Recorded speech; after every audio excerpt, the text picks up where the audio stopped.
कवि सर्वेश्वर दयाल सक्सेना जी ने प्रस्तुत कविता में मेघ, नदी, ताल, बयार, पेड़, पीपल आदि प्राकृतिक वस्तुओं का मानवीकरण किया है तथा उनके क्रियाकलापों का प्रतीकात्मक वर्णन भी किया है। मेघ आए बड़े बन ठन के संवर के। बादल बहुत बन ठन कर गाँव में आए हैं। जिस प्रकार दामाद बहुत बन ठन कर यानी सज संवर कर गाँव में आता है। दामाद का स्वागत हालांकि अब तो गाँव में भी घर की चारदीवारी तक ही सिमट कर रह गया है, परंतु पहले गाँव में दामाद के आने पर सब लोग उसका स्वागत करते थे। वह किसी एक घर का नहीं बल्कि पूरे गाँव का दामाद समझा जाता था। आगे आगे नाचती गाती बयार चली। मेघ यानी बादल रूपी मेहमान के आगे मानो अगवानी करते हुए हवा नाचती गाती हुई चल रही है। दरवाजे खिड़कियां खुलने लगी, गली गली पाहुन जो आए हों गांव में शहर के। हवा के चलने से गांव में घरों की खिड़कियां खुल रही है, जैसे सभी बन ठन के यानी सज संवर कर आने वाले बादल रूपी दामाद का स्वागत करने को तैयार हो रहे हैं। आकाश में बादल विभिन्न रंग रूप में बने ठने हैं, अर्थात सज संवर कर आ रहे हैं। मानो कोई शहरी प्रवासी गांव में मेहमान बनकर आया हो। पाहुन यानी मेहमान। लोक भाषा में दामाद को पाहुन भी कहते हैं। एक बार आओ जी जवाई जी पावना राजस्थानी गीत तो सुना ही होगा। पेड़ झुक झांकने लगे, गर्दन उचकाए। हवा और वर्षा के वेग से पेड़ आगे पीछे झूमने लगे। उन्हें देखकर ऐसा लग रहा था मानो वे बादल रूपी मेहमान को देखने की उत्सुकता के कारण कभी झुककर तो कभी गर्दन उचकाकर उन्हें देखने एवं अभिवादन करने का प्रयास कर रहे थे। आंधी चली, धूल भागी, घाघरा उठाए। धूल जो है मानो वह किशोरी कन्या है और बादल रूपी मेहमान के आने की सूचना देने के लिए अपना लंबा घाघरा संभालते हुए भाग गई है। अर्थात मेघों के आने से हवा चलने लगी, आंधी धूल चली गई और वातावरण एकदम खुशनुमा हो गया। बाकी चितवन उठा, नदी ठिठकी, घूंघट सर के।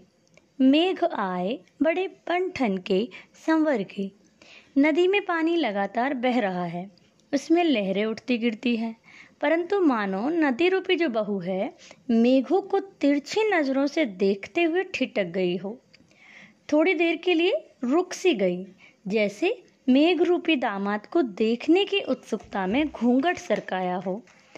बूढ़े पीपल ने आगे बढ़कर जुहार की। प्रस्तुत पंक्ति में बूढ़ा पीपल घर के बुजुर्ग व्यक्ति का प्रतीक है।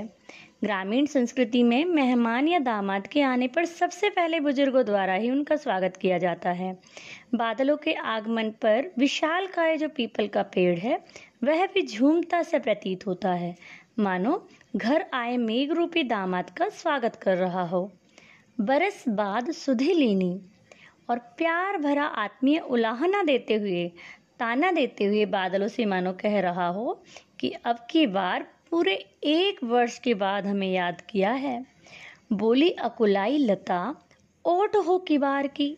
लता बादल रूपी प्रियतम के वियोग में यानी गर्मी के ताप से मुरझा गई थी, व्याकुल हो गई थी, मानो उलाहना दे रही हो कि पूरे 1 वर्ष बाद हमें याद किया है। लता यहाँ नायिका के रूप में है। लता अपने पति बादल रूपी मेहमान को देखकर दरवाजे की ओर से हरी भरी हो लजाती सी देखती है। ऐसा लगता है वह मेघों के वर्ष भर बाद आने के कारण लजाती एवं शिकायत कर रही हो।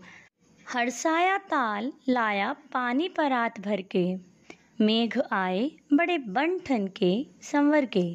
मेघों के आने पर तालाब का पानी ऐसे चमकने लगता है मानो मेघ रूपी दामाद या मेहमान के पांव धुलाने के लिए ग्रामीण संस्कृति के अनुरूप प्रसन्नता से परात में पानी भर लाया हो।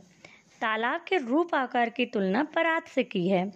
क्षितिज अटारी गहराई, दामिनी दमकी। आकाश में बादलों के छा जाने से अंधकार हो जाता है। दूर क्षितिज पर बादल छा जाते हैं, मानो दामाद को किसी ऊंचे स्थान पर बिठा दिया गया हो। क्षितिज रूपी अटारी पर मानो लोग एकत्रित हो गए हों। आसमान में बिजली चमक चमक कर अटारी पर चढ़कर बैठ गई, यानी बिजली गहराती है, चमकती है। क्षमा करो गांठ खुल गई अब भरम की। लोगों को भ्रम था कि मेघ आकर गरजते तो हैं पर बरसात नहीं करते, परंतु अब ये जो भ्रम है वो दूर हो गया। अतः जो लोग हैं वो मेघ से क्षमा याचना कर रहे हैं। बांध टूटा झरझर मिलन के अश्रु ढर के, मेघ आए बड़े बन ठन के संवर के। पति रूपी जो बादल है उसका भी सब्र का बांध टूट जाता है और वर्षा रूपी जो आंसू है वो बहने लगते हैं और बारिश के रूप में अंततः मिलन हो जाता है। जिस प्रकार बहुत दिनों के बाद मिलने पर नायक नायिका भाव विभोर हो जाते हैं और उनकी आंखों से खुशी के आंसू छलक आते हैं, उसी प्रकार बादल रूपी दामाद का नायिका से मिलन हुआ और उनकी आंखों से वर्षा रूपी आंसू बहने लगे। संपूर्ण कविता में ग्रामीण संस्कृति के दर्शन होते हैं तथा ग्रामीण शब्दावली जैसे बयार, घाघरा, जुहार, किबार आदि के प्रयोग से कविता एकदम जीवंत हो गई है, रोचक जान पड़ी है। कवि सर्वेश्वर